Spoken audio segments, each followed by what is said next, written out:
নমস্কার বন্ধুরা, প্রিয় দর্শকরা, সকলকে নমস্কার। জয় যিশু। আমি এই কদিন ভিডিওতে আসতে পারিনি, লাইভে আসতে পারিনি। এই কদিন আমি আপনাদের সামনে কোনো কথা বা কোনো বিষয়ে আমি কোনো কিছু আলোচনা করতে পারিনি, কারণ আমাদের পারিবারিক কিছু সমস্যা ছিল, প্রবলেম ছিল, এবং বাড়িতে নানারকম অসুখ বিসুখে নানারকম রোগে ভুগছিলাম। তো আজ অনেক দিন পর আমি আপনাদের সামনে এসেছি। আমি আজকে যে বিষয়ে আলোচনা করব, একটা বাচ্চা শিশু, সপ্তম শ্রেণীর ছাত্র, একটা চিপসের জন্য অকালে তাকে অপঘাতে তাকে চলে যেতে হলো। আপনারা সবাই নিউজ দেখেছেন যে একটা 5 টাকা, একটা 10 টাকা, একটা কুরকুরে, একটা চিপসের জন্য তাকে যেভাবে শারীরিক মানসিকভাবে নির্যাতন করা হয়েছে এবং তাকে চোর অপবাদ দেওয়া হয়েছে, যেটা সহ্য করতে না পেরে ছেলেটি সুইসাইড করেছিল। আর আমাদের ভারতবর্ষ, আমাদের দেশ নিয়ে আমি আলোচনা করব সংস্কার নিয়ে, আলোচনা করব শিক্ষা নিয়ে, আলোচনা করব প্যারেন্টিং মানে মাতা পিতার দায়িত্ব নিয়ে, আলোচনা করব আমরা এখনকার ছেলে মেয়েদের বিষয় নিয়ে, আলোচনা করব কোনটা ভুল কোনটা অন্যায়, আলোচনা করব আমরা অর্থাৎ আমার এই শহর, আমি যেখানে বাস করছি, জন্ম থেকে আমি যে জায়গায় বড় হয়েছি, যে জায়গায় থেকেছি, যে জায়গায় আছি, আমার এই শহর, আমার এই ডুয়ার্সের সবচেয়ে সুন্দর জায়গা, ডুয়ার্সের মধ্যে আমার মালবাজার শহর নিয়ে আলোচনা করব মালবাজার শহরের উন্নয়ন নিয়ে, আর আলোচনা করব গতকাল মালবাজারে যে অশান্তি হয়েছিল সেটা নিয়ে।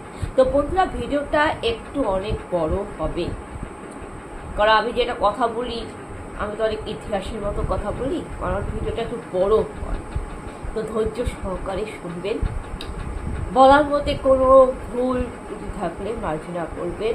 ভিডিওটি ভালো লেগে থাকলে অবশ্যই লাইক করবেন, শেয়ার করবেন। আপনাদের সবাইকে ধন্যবাদ। জয় যিশু। তো বন্ধুরা, আমি আজকে ভিডিওটি শুরু করছি। আমি প্রথমে শুরু করছি সেই বাচ্চা শিশুটির অকালে অপঘাতে একটা সুন্দর জীবন নষ্ট হওয়ার, একটা চিপস 10 টাকার একটা চিপস কুরকুরির জন্য। বন্ধুরা, ছেলেটি কোনো চুরি করেনি,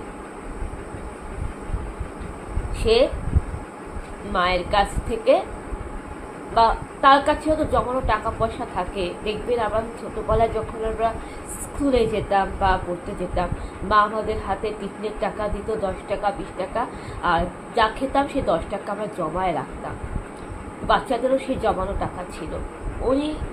সেই বাচ্চাটি শিশু মন, নিষ্পাপ সরল মনে সেই 10 টাকা পকেটে নিয়ে সে সাইকেলে করে সে দোকানে গেছে একটা চিপস কিনতে।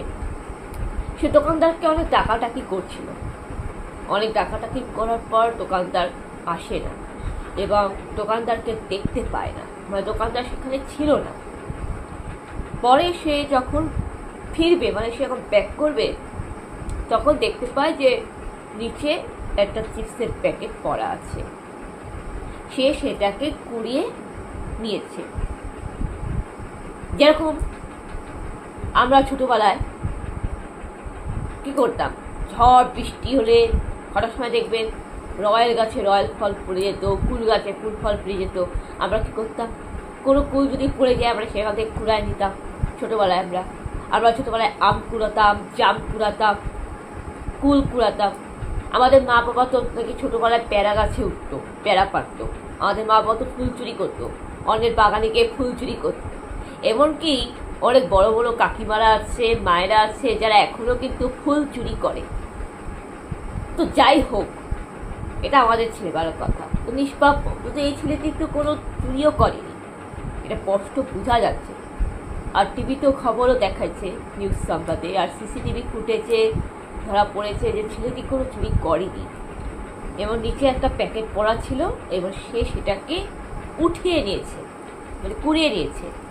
যেভাবে আপনি ছোটোবেলায় রাস্তায় বা কোনো কিছু আম পড়লে জাম পড়লে আপনি কুড়ায় নিতেন, কোনো কিছু কুড়িয়ে তো আপনি নিচ্ছেন, আপনি তো এটা অস্বীকার করতে পারবেন না যে আপনি নিজে কোনো কিছু নিচে কোনো কিছু পড়ে গেছে আপনি কুড়িয়ে নেননি, বা আপনি কারো বাসায় ফুল চুরি করেননি, বা কোনো কিছু আপনি ফল চুরি করেননি, এটা তো বলতে পারবেন না।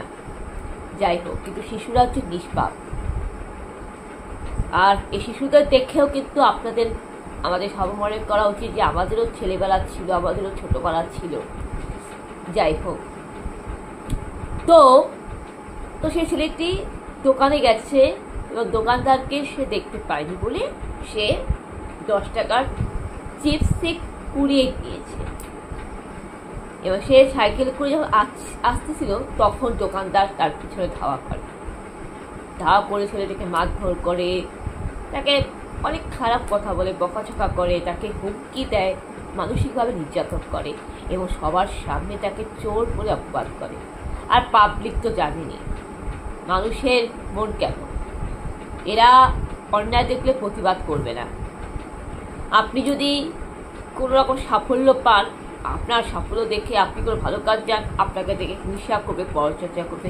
আপনি যদি ফেল করেন, ব্যর্থ হন, আপনাকে উপহাস করবে, ব্যঙ্গ করবে। আর যখন সমাজে কোনো ঘটনা যখন দেখে তখন এত তামাশা দেখতে থাকে, দাঁড়িয়ে দাঁড়িয়ে সবাই তামাশা দেখছিল আর হাসাহাসি করছিল। এটাই হচ্ছে পাবলিকের স্বভাব। যাই হোক, তো ছেলেটির আত্মসম্মানে লেগেছে, ছেলেটির খারাপ লেগেছে।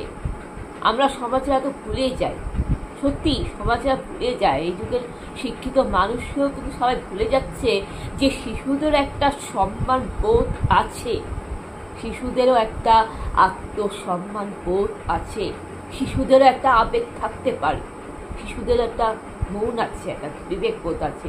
এটা মানুষ কেন ভুলে যায় বলুন তো? কোনো দরকার ছিল কি একটা 10 টাকার চিপসের জন্য তাকে এইভাবে সবার সামনে তাকে অপমান করা? কেন শিশুটিকে অপমান করা হয়েছে? সাইকোলজি মতে, যুক্তিবিদ্যা মতে, শাস্ত্র মতে যদি জানা যায় তাহলে এটাই সত্যি যে শিশুটিকে অপমান করা হয়েছে এবং তাকে চোর বলে অপবাদ দেওয়াটা উচিত হয়নি। এবারে মা কি করবে? মায়েদের তো দেখো, মায়েরা আমাদের সব কিছুতে আগলে রাখে। সন্তান ভুল করলে মায়েরা অবশ্যই সন্তানকে শাসন করবে, এটা মায়েদের অধিকার।